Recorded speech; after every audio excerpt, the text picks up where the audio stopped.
everybody, and welcome back to a new edition of Adoption Talk with Shalonda. I'm Shalonda, and if you're new, go ahead and hit that like and subscribe button so you can be notified when I post new material.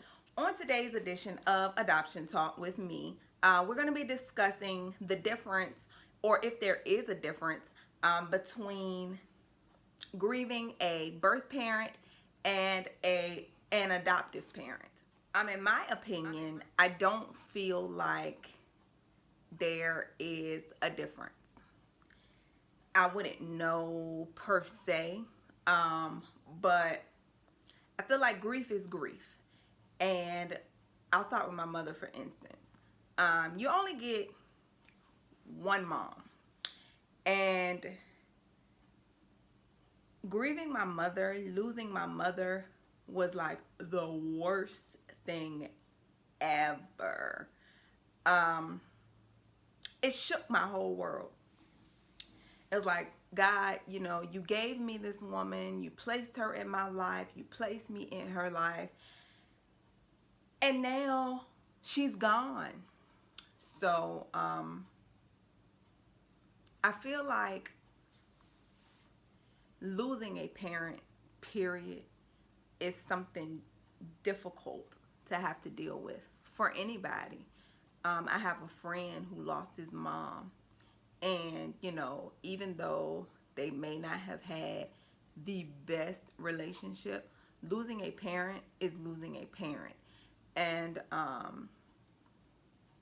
so I think that we all grieve in the same ways or feel the same way. My mother was taken away from me by cancer. Cancer took her away. And just like any other parent, any other child who loses their parent to a sickness, an illness, it doesn't feel good. And you go through your time of hurt. You go through your time of pain. You go through your time of questions. You go through your time of, God, why did this have to happen? And so with an adoptive parent, it's the same thing. With a birth parent, no different. You hate to lose that person. You want them to be with you as long as they can, but that's not happening. So grieving a parent is no different than an adoptive parent is no different than grieving a birth parent.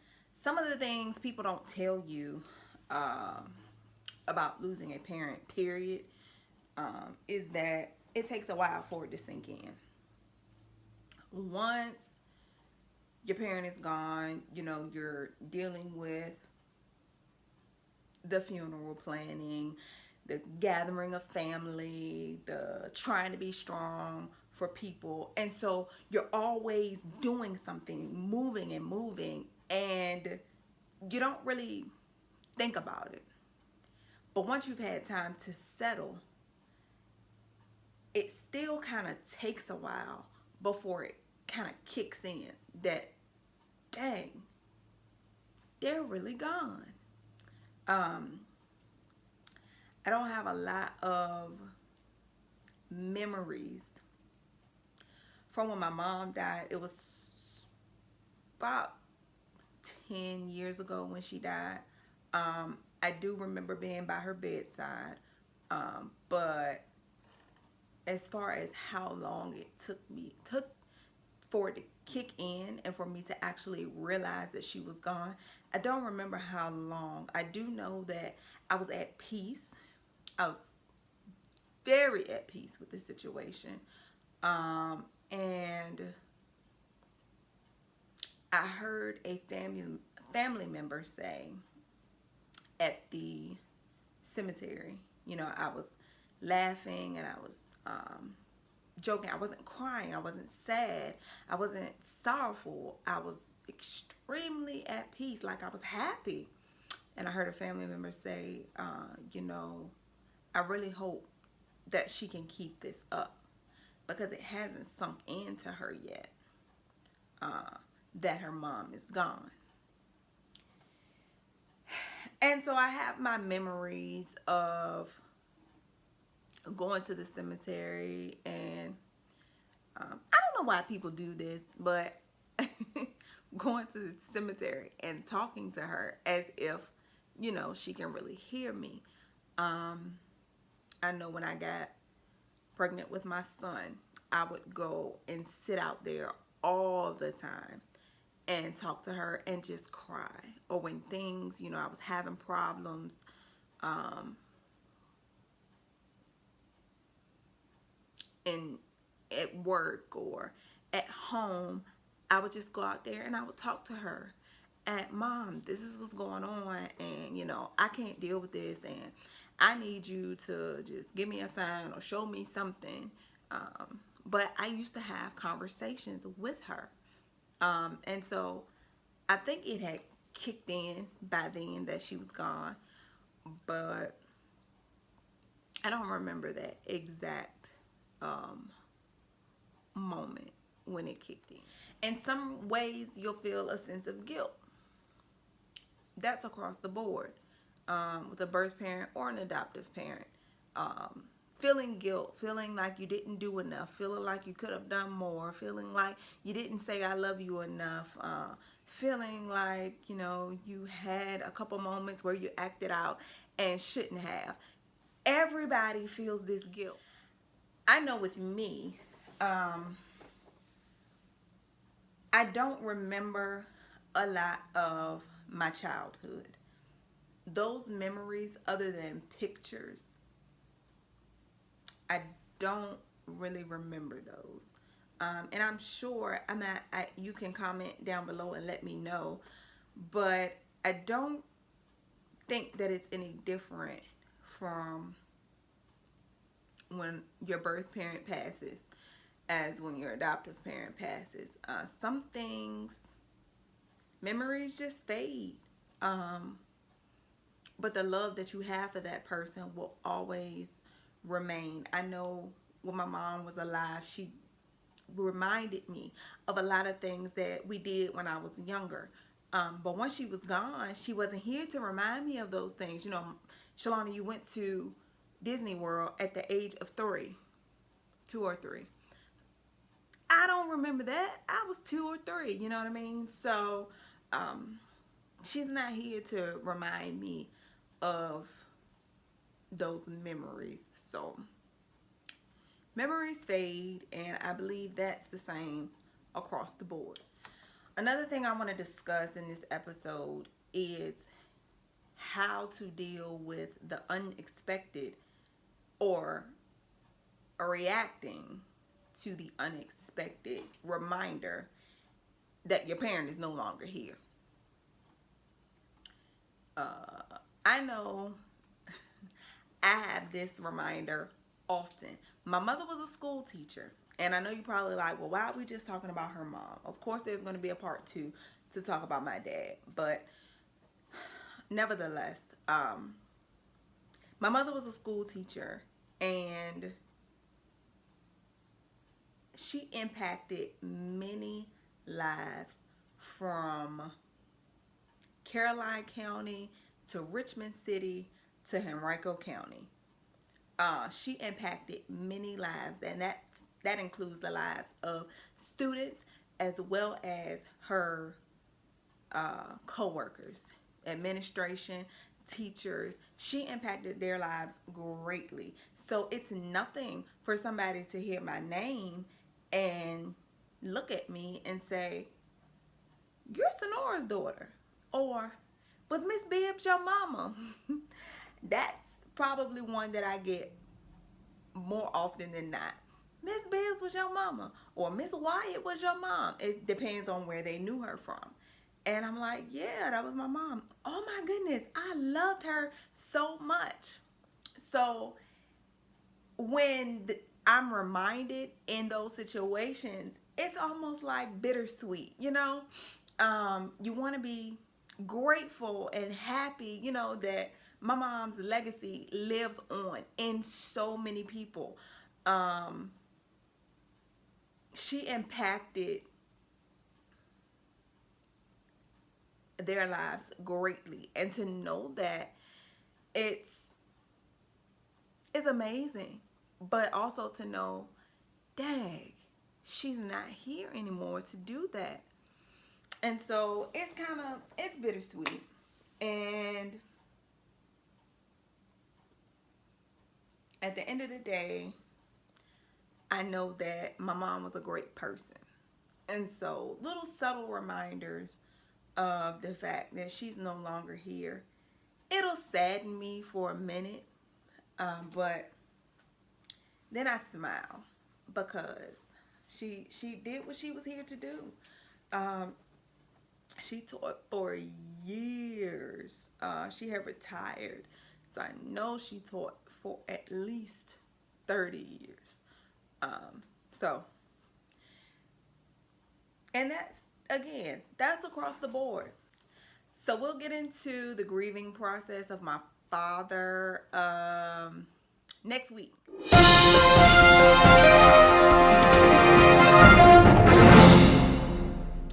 I told you on my birthday that I was bringing you all along for my Ancestry.com journey.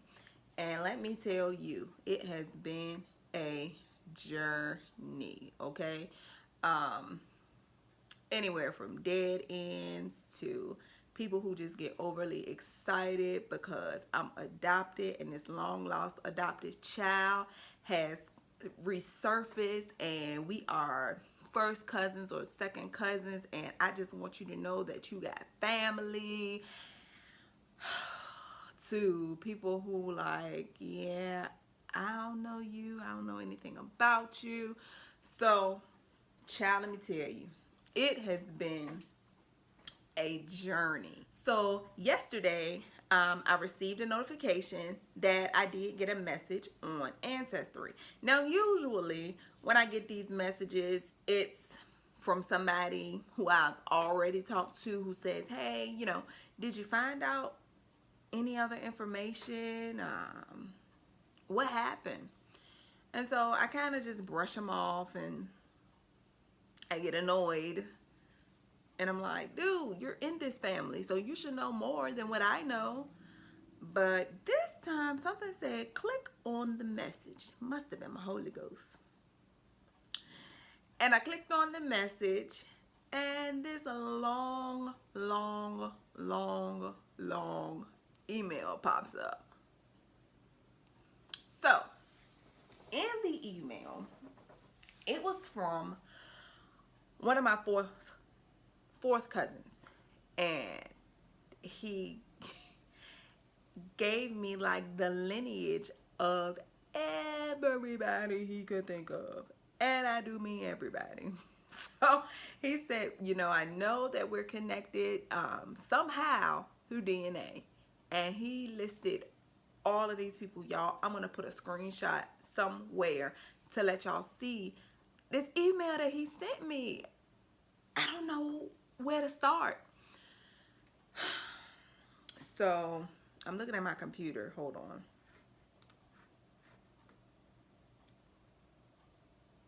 I'm not going to disclose his name, but the message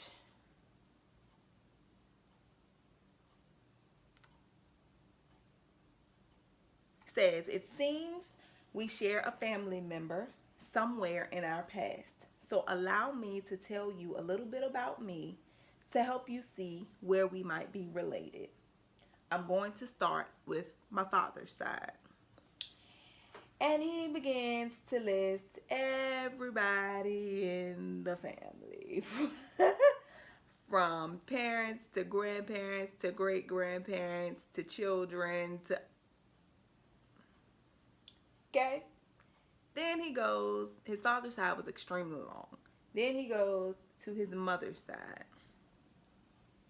It's actually not as long as his father's side.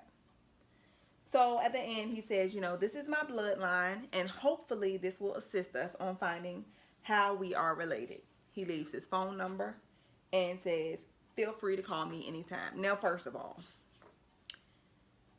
I don't think I'm going to be too apt to leave my phone number or give my phone number to a stranger. Like, this is the fourth person that has given me their phone number.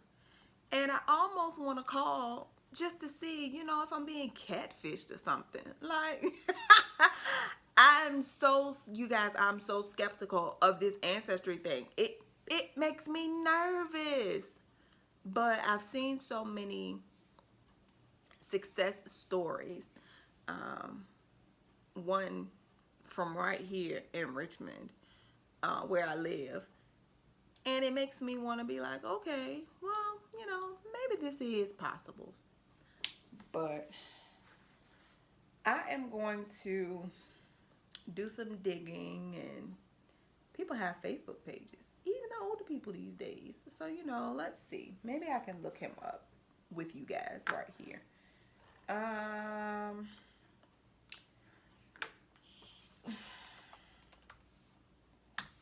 Everybody has a Facebook. Wonder if he has one. He does have pictures. Now, on Ancestry, you can add your pictures and things like that so people can see who you are. And I think I might kind of look like him. If I can figure it out, I might put a picture on either side just to do a comparison. Just to do a comparison. What do y'all think? I want to know, because I'm taking y'all on this journey with me, and I just feel like I need y'all input. All right, so his name,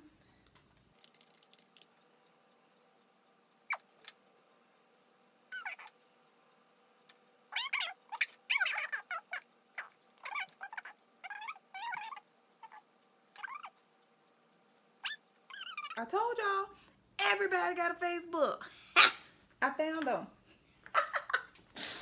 All right, so y'all know I got to be nosy and do some snooping. And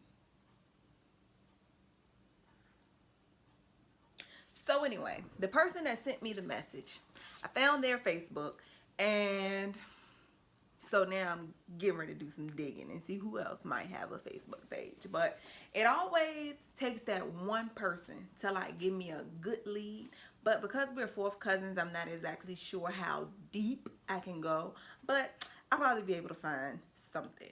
So you guys stay tuned for another update, and that'll be coming in the next vlog, along with discussion on how I grieved my father, and is there any difference between how I grieved him and how I grieved my mother. So thanks you guys for watching. As always, like, share, tell a friend, and I will chat with you guys in the next video. Bye.